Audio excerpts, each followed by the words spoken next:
ngo ndi Samuel Zabayo wabangamwa warwa rudigi rwa bukoko rwa nyiramisago wanyira rucaca rucanye umuco kandi rucumbikiye umuco nyarwanda intego yaca rugucice mu muco ngo ndi intore imwe itarintoragura amayogi ndi umuhuza huza bibumbye ndi intaragura amayogi ku rugamba naho mu mwanya nje mu ganzo vuga uko niyumva mu ngingo no mu bitekerezo n'ingendo vuga ibitera abateraniye hano ko mu mwanya nkavuga ijambo je nazengurutse yo mahanga ndebuka abandi bitwara nsanga nta mucuruti wacu kuko ubuvandimwe n'urukundo tubikomora kuba tubyara nkunda cyane igihugu cyanjye numva napfunwe binera kwitwa umwana umunyarwanda wundi kandi mfitanye isano nawe burundu.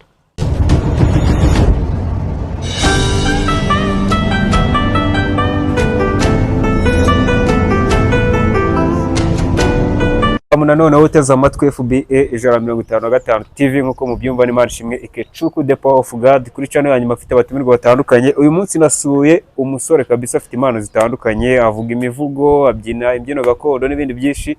Reka mwakira bitugandize ndabizi murabiza kubikura. Umusaza welcome. Murakoze cyane. Amazina bayita Izabayo Samuel. Yeah. Ubundi ufite ize mpano ko nkuvugira ariko nawe wabyivugira. Mu buzima busanzwe ngiye mfite impano zo kuvuga amazina y'inka, vuga imivugo yaba mu birori mu marushanwa, nkaririmbira abageni indirimbo z'abageni, ibihozo mu bukwe, nkabyina imbyino gakondo, nkakina imikino y'ubwami n'ubwamikazi ya Kinyarwanda. Muri make nibanze ku bikorwa bya Kinyarwanda, impano zose zigendanye n'umuco nyarwanda. Ibyo bintu ni byinshi mbuze icyo ntagira nkubwira ngo umpereze ariko tangira nkubita wenda nko ikivugo cyangwa se umuvugo mu mwanya nje mu ganzo vuga uko niyumva mu ngingo no mu bitekerezo n'ingendo vuga ibitera abateraniye hano ko mu mwanya nkavuga ijambo je nazengurutse yo mahanga ndebuka abandi bitwara nsanga nta mucuruti wacu kuko ubuvandimwe n'urukundo tubikomora kuba tubyara nkunda cyane igihugu cyanjye numva napfunwe binera kwitwa umwana umunyarwanda wundi kandi mfitanye isano nawe burundu. Uwo ni umuvugo. Yes. Ikivugo rero cyo kikimera gite? Ikivugo ngo ndi Samuel Zabayo wabangamwa warwa rudigi rwa bukoko rwa nyiramisago wanyira rucaca rucanye umuco kandi rucumbikiye umuco nyarwanda intego yaca rugucice mu muco ngo ndi intore imwe itarintoragura amayogi ndi umuhuza huza bibumbye ndi intaragura amayogi ku rugamba. Naho. Okay, ubundi ibyo bintu rero wabitangiye ryari? Nabitangiye 2020 aho natangiye niga muri segonderi ku ishuri habayo amarushanwa bakavuga ngo ejo cyangwa ejo bundi mutangiye mwitegure murajya mu marushanwa y'umunsi w'umwana w'umunyafrika cyangwa se mu marushanwa y'uburenganzira bw'umwana ku ishuri nyine amarushanwa yagendaga aba najye ubwanjye nkiyamenera nkumva yuko mfite impano nkabikunda nkarushaho kubikunda. Batangaza ko ari amarushanwa no gahita ubyimva mukagenda inshuro ya mbere ujya imbere y'abantu ugiye kuvuga umuvugo byari bimeze bite? Inshuro ya mbere ngiye kuvuga umuvugo yari umuvugo y'uburenganzira bw'umwana, yari umunsi w'umwana w'umunyafrika. Nagiye stage nari mfite ubwoba nyine bwinshi cyane, barangije baravuga ati umuvugo ugiye kuvuga amasegonda 70 kuko nanjye ubwanjye nyine ubwoba bari babumbonye. Baravuga ngo ugiye kuvuga amasegonda 70 utareba ku rupapuro. Ndangije ndabyemera vuga umuvugo wose ndawurangiza nta no kudidimanga kurimo nubwo yari ubwa mbere byari bibayeho. Ndawuvuga wose ndawurangiza nanjye ubwanjye byaranunguye mu by'ukuri nyine kugira ngo bambwire mvuga amasegonda 70 nkavuga ibika byose nkavuga iminota irenga 5. Nanjye ubwanjye byaranunguye. Okay, iyo kwandika umuvugo ni cye kintu kiba kigoye?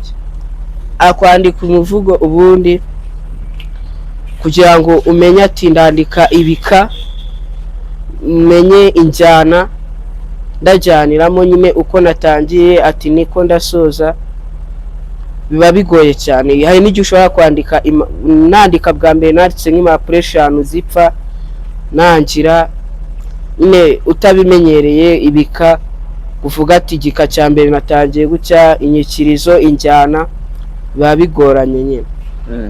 ubundi ibi bintu ujya kubitangira ninde wafatiye icyitegererezo? Umuntu wampaye icyitegererezo, umuntu wafatiye icyitegererezo kugira ngo ubyinjiremo? umuntu nafatiye icyitegererezo ni umuhungu bitaga Fabrice.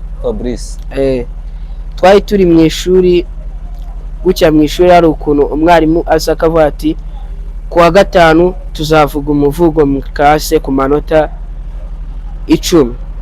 Uwo muhungu yagize amanota 9, ngira amanota 3, numva ndababaye bishoboka nyine andusha. Ndavuga ati ibi bintu byacu bikunze andushije mu ishuri, ariko nanjye mu marushanwa nzamurusha. Numvishe yuko nyine mbikunze, mugiriraho ishyari, ariko nza nanjye kubikunda nyine za kumurusha. Ibi bintu se ubona bibamo amafaranga ku buryo wabigira kariyeri ukazabikora ubuzima bwawe bwose? Ibi bintu bibamo amafaranga, ariko gusa nyine impano umuntu aba yifitemo, kugira ngo iyo ubonye uyikuzamurira birazamuka nyine ukaba wabona ayo mafaranga. Kuko nimba meruka kuvuga umuvugo mu munsi w'umwana w'umunyafurika, abayobozi bakishima akaba ati tuzaza kugusura iwabo, hari haje n'umuhanzi Eric Senderi, naravuga ati wakoze byiza, nzaza kugusura iwanyu. Bihera aho ngaho nyine, size na n'ubu bikaba bitari byabo. Hashize nk'igihe kingana gute bagusezeranyije ibyo bintu? Hashize n'umwaka, kuko n'uriya mwaka wa 2024 nyine ubera hano mu mujyi ndani, nibwo nagiye kuri stage mvuga uwo muvugo nyine ushimisha aba bantu, yaba abayobozi na Eric Senderi, ariko size nyine nashimye. Uwo munsi wavuze wowe muvugo? Navuze umuvugo w'uburenganzira bw'umwana, insanganyamatsiko yari uburezi kuri bose igihe n'iki. Iyo umuntu agutunga akakubwira ati mvugira umuvugo kuri insanganyamatsiko, bigutwara igihe kingana gute kugira ngo ibitekerezo uvuge? Wamaye insanganyamatsiko ukambwira ati nyine umuvugo iminsi 3, banawanditse umuvugo wawe umunsi, mwandika umunsi umwe, 2 nkaba nawize, wa 3 nkaza nkaho kubwira. Tuzi ko iyo abantu barimo baratangira ibintu by'impano bahura n'abantu benshi babaca intege, we nta muntu yigeze guca intege?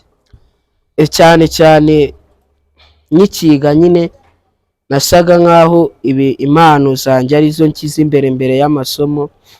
Abanyeshuri twigana benshi bakanca intege ati nta muhanuzi wabo, deni najya kuvuga imivugo nyine, cyangwa najya kuririmba indirimbo za Kinyarwanda ukajya kumva bari kunca intege, akavuga ati nta musizi waturutse Igicumbi, amagambo mabi nyine aca intege umuntu. Ariko nyine natitaye ku banca intege ngakomeza gusa, ariko abaguca intege bo nibabura, banciye intege kenshi cyane bishoboka. Na n'ubu mu byo nkora hari abo mpura nabo bakavuga ati nta Rutijo we ntabwo yaturutse Igicumbi, cyangwa se abasizi bandi bose ngo nta musizi waturutse Igicumbi. Ibizo mbogamizi zo zibaho cyane. Imbaraga uzikora rero kugira ngo udacika intege ukomeze ukore na n'uyu munsi ukaba ugikora? Imbaraga cyane ngiye nazibonye 2023, aho natangiye nkahuza n'abana bangana 7, nkabatoza imbyino gakondo. Twabatoza imbyino gakondo mu karere, bakadutegurira umunsi w'urubyiruko nyine, tukajya performingamo, bagahita bavuga ati mwa performance neza, tugwaye motivation ku munsi w'umwana w'umunyafurika uzavuge umuvugo. Uwo muvugo nyikiwuvuga nyine byanteye ishema kugira ngo nje kuri stage mvuge umuvugo, meya nkore mu ntoki anyishimire, ndetse n'uwo Eric Senderi anyishimire, ambwira ati congratulation ku byo ukora, ntuzacika intege, uzakomereza. Aho niho wakuye imbaraga? Niho nakuye imbaraga. Ubundi abantu mukora imivugo n'izo mbyino gakondo mugira nk'ahantu mwandika none ukavuga ati iki gihangano ni icyanjye?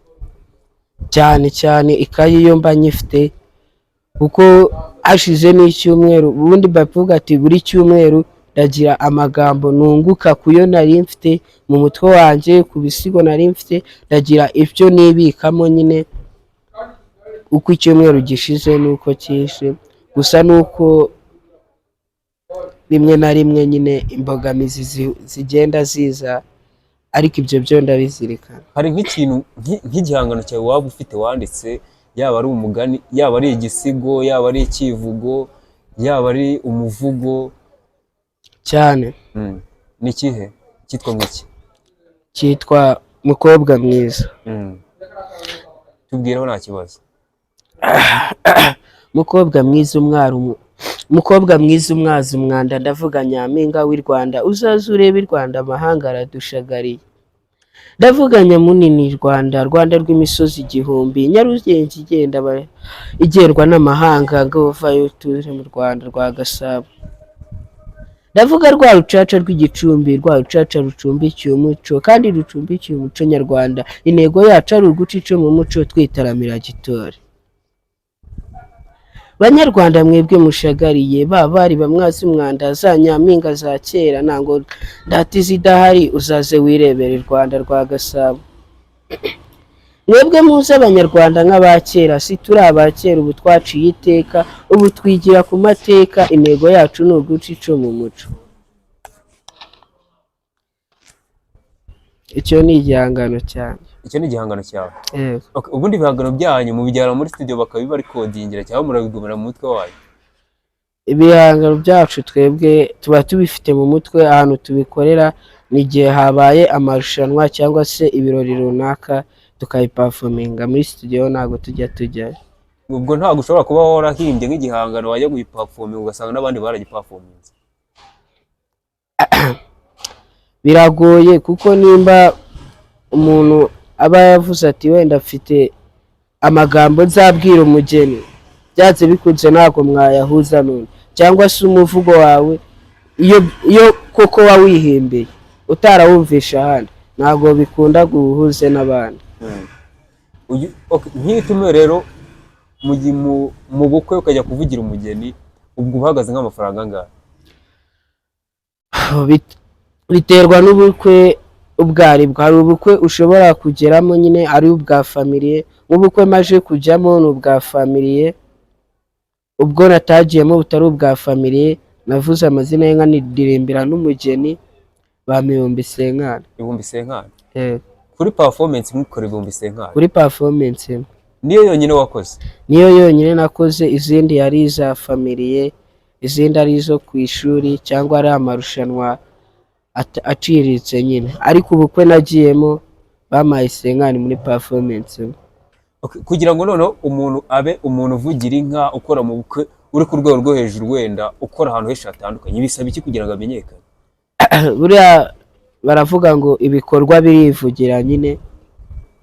Iyo ugiye ahantu hamwe ukabikora neza, buri mwe wese aravuga ati wa mujene wavugiye ubukwe mu bukwe bwa runaka, wavuze amazina y'inka, yabikoze neza, imanimero zawo wamukuye.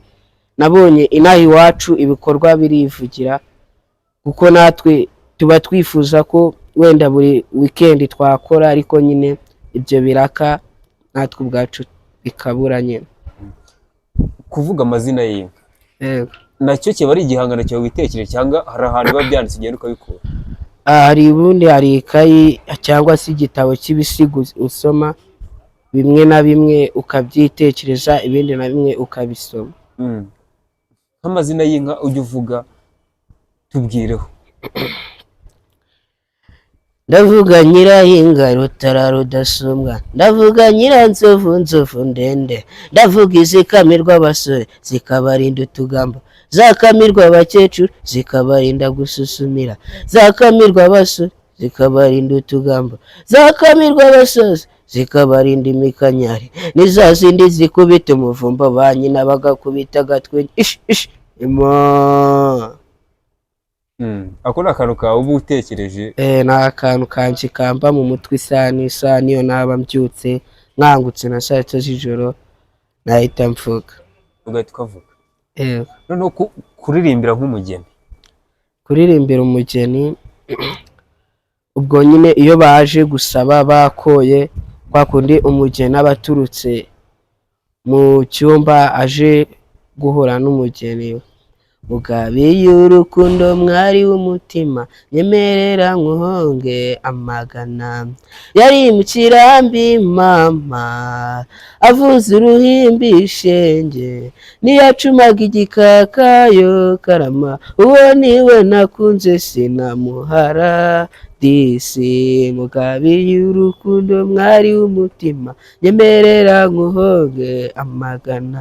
Nari mvuye guhiga nizihiwe ariko mfite icyaka cyandembeje, nshaka akagezi hafi ndakabura, ninjiye mu rugo mba nanze mwaramutse, ngiye gutira igishirira ngo nekere itabi, umukobwa w'umutima yangabije amata. Mugabe y'urukundo mwari w'umutima nyemerera nkuhonge amagana. ubwo ni indirimbo uririmbira abageni basohotse. Yego. Nk'ibi bintu rero biba birimo ahantu ushobora gukora ikiraka kimwe ugakuramo ibihumbi senkani, uba wumva ariyo kariyeri yawe nta kindi kintu wakora? Njye mba numva nyine binkundiye mu buzima bwanjye. Okay, uba wumva uramutse utavugiye inka cyangwa gukora ibyo ngibyo, ikindi kintu wakora ari igiki? Ikindi kintu njya nkora ku ruhande ni fashion, nabwo ariko fashion nkora ibanzirizwa na fashion ya kinyarwanda. Iyo ndagije gukora fashion ya kinyarwanda hora ni ya modern nyine.